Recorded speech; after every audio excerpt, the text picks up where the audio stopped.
May pangarap ka pa ba o baka tulad ng halaman na tubuan na rin ito ng alikabok ng panahon? May isang babae na nagngangalang Aling Rosa. Simpleng manggagawa lamang siya. Araw-araw maagang gumigising, nagtatrabaho ng tahimik at umuwi ng pagod.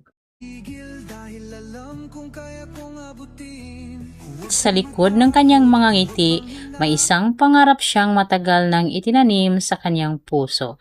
Ang makatapos ng pag-aaral ang kanyang mga anak at magkaroon ng mas magandang buhay ang kanyang pamilya.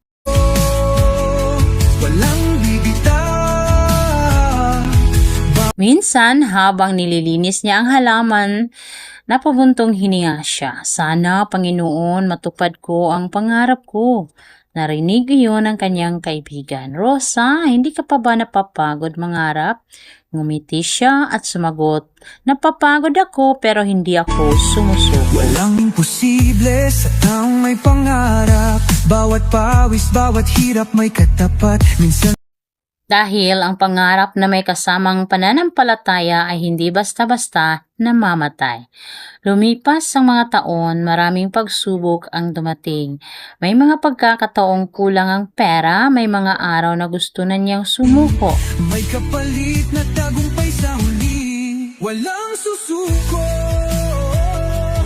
May mga gabing luhaan siyang nanalangin.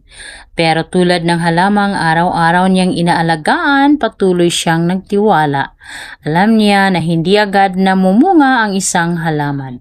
Kailangan mo na itong diligan, alagaan at pagtiyagaan. Ganito rin ang mga pangarap, hindi sila natutupad sa isang iglap. Kailangan ng sipag, kailangan ng tiyaga at higit sa lahat, kailangan ng pananampalataya sa Diyos. Patutunayan kong mali sila. Dumating ang araw na unti-unting natupad ang kanyang mga pangarap. Nakapagtapos ang kanyang mga anak, naging maayos ang kanilang buhay, at nang balikan niya ang kanyang pinagdaanan, napangiti siya. Hindi dahil madali ang naging paglalakbay, kundi dahil napatunayan niyang ang taong matibay ang loob at matatag ang pananampalataya ay kayang lampasan ang anumang pagsubok.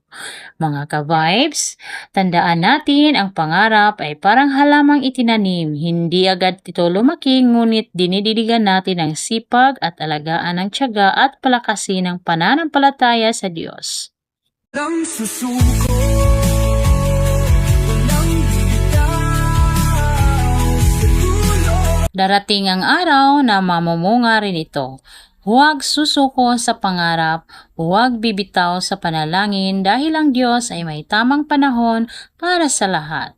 Ako si Manang Juana, isang ordinaryong tao na naniniwalang ang bawat simpleng araw ay may dalang aral at inspirasyon. Hanggang sa susunod nating kwentuhan mga ka-vibes, masaganang buhay! Dati pangarap lang nasa isip ko, pero ngayon tinatahak.